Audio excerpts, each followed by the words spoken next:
नमस्ते दोस्तों, मैं डॉक्टर रुपेश तंबाके एक बार फिर आपके लिए लेके आया हूँ आपका अपना चैनल आरोग्यवाणी बाय डॉक्टर रुपेश तंबाके। दोस्तों, आजकल बारिश का मौसम है और बरसात के मौसम में ज़्यादातर हमें त्वचा विकारों से पीड़ित रहना पड़ता है।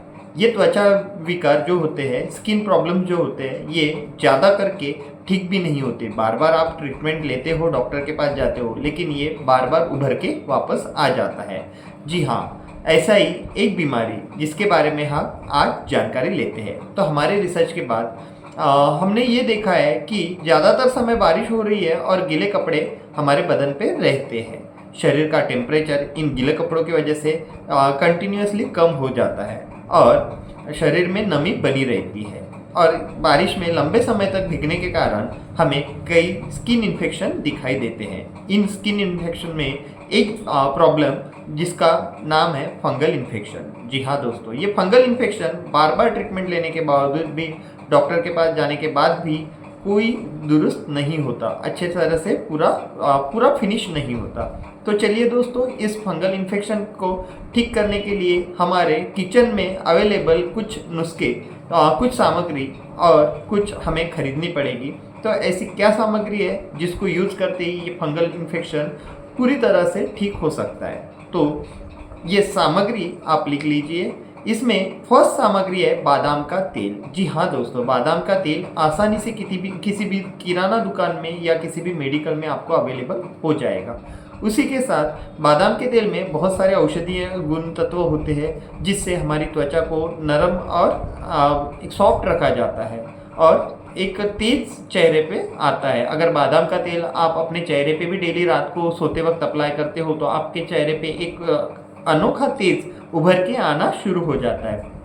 यही बादाम का तेल हमें अपने इस फॉर्मूले में यूज़ करना है। उसी के साथ हमारी दूसरी सामग्री है खाने का सोडा। जी हाँ, बेकिंग सोडा, जिसे हम किचन में अवेलेबल होता है, बहुत सारी चीज़ों में हम यूज़ करते हैं। यही सोडा हमें इन सामग्री में यूज़ करना है। जी हाँ दोस्तों, बेकिंग सोडा क्यों?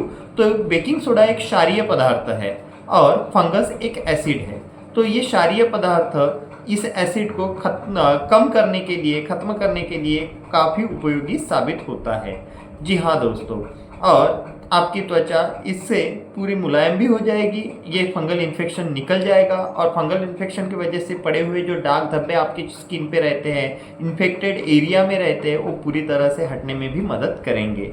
जी हाँ, तो अभी दोस्तों हम देखते हैं कि हमें इसे इस्तेमाल कैसे करना है। तो आपको क्या करना है, रोज़ रात को सोते वक्त एक बार जो इन्फेक्टेड एरिया है उसे अच्छे तरह से आपको धो लेना है। एक बार धो लेने के बाद, उसे साफ करने के बाद आपको वहाँ पे थोड़ा सा बादाम तेल और थोड़ा सा बेकिंग सोडा यूज़ करना है। बेकिंग सोडा बहुत कम लेवल में, कम मात्रा में आपको यूज़ करना है। अब इन दोनों को आप यूज़ करेंगे और वहाँ पे अच्छे तरह से प्रभावित एरिया को आप लगा लोगे और रात भर इसे छोड़ दोगे। दूसरे दिन आपको क्या करना है दोस्तों, जब आप नहाने के पानी में नहाते हो तो नहाने के पानी में आपको एक सामग्री यूज़ करनी है। वो सामग्री क्या होनी चाहिए? तो वो होती है फिटकरी। जी हाँ, फिटकरी, फिटकरी का पाउडर या फिटकरी, या आपको नहाने के पानी में ठंडा पानी, गर्म पानी, जो भी आप ले रहे हो उस पानी में आपको यूज़ करनी है। उसी के साथ साथ नहाते वक्त तो जो इन्फेक्टेड एरिया है, प्रभावित एरिया है, उसे भी आपको उस फिटकरी से अच्छे से साफ कर लेना है। अब फिटकरी क्यों, ये भी आपको मैं बता दूं कि फिटकरी हमारे त्वचा को साफ करने में मदद करती है। हमारी जो डेड सेल्स है, कोशिकाएं है जो मृत हो जाती है, उसे भी फिर से आपको नई कोशिकाएं यहाँ पे लाने के लिए, पुनर्जीवित करने के लिए मदद करती है। जी दोस्तों, और ये हो गया एक दिन का।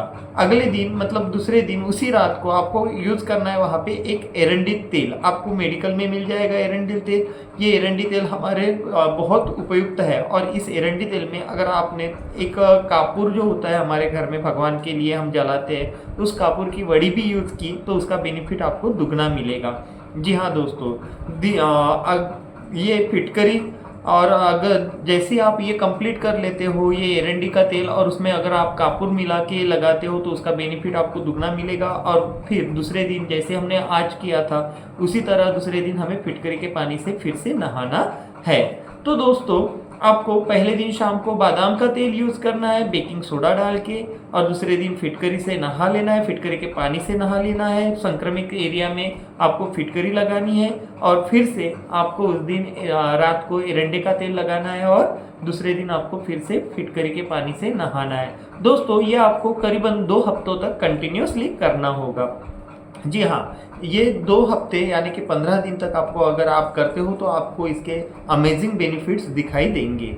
जी दोस्तों, इस उपाय को करते समय आपको क्या-क्या सामग्री नहीं खानी है, क्या-क्या परहेज़ करना है, ये भी मैं आपको बता दूँ।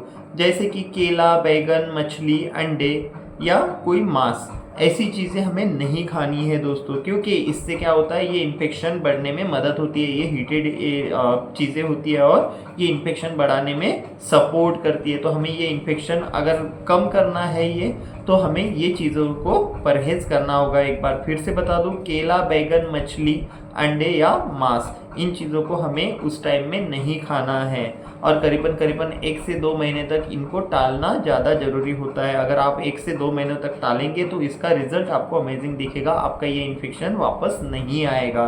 तो चलिए दोस्तों, इसी आसान नुस्खे के साथ एक बार फिर मैं आपसे अलविदा लेता हूँ। पर अलविदा लेने से पहले दोस्तों, ये जो वीडियो मैंने बनाया है, जो इन्फॉर्मेशन आपको दी है, अगर आपको ये जानकारी ज़्यादा ज़रूरतमंद लगती है और आपका कोई रिलेटिव, आपके कोई दोस्त है जो ऐसे ही प्रॉब्लम को फेस ऑफ कर रहे हैं, जिनका प्रॉब्लम सॉल्व नहीं हो रहा है, तो मेरा ये वीडियो आप उन तक शेयर ज़रूर कीजिए। मुझे अगर आपने सब्सक्राइब नहीं किया है तो कृपया आप मुझे सब्सक्राइब कीजिए और मुझे फॉलो भी कीजिए।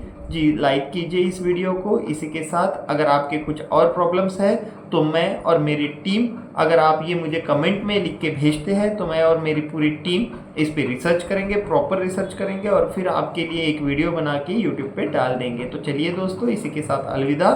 मैं डॉक्टर रुपेश तंबाकी, आपका दोस्त, आपके लिए लेके आया था आरोग्य वाणी बाय डॉक्टर रुपेश तंबाकी। धन्यवाद।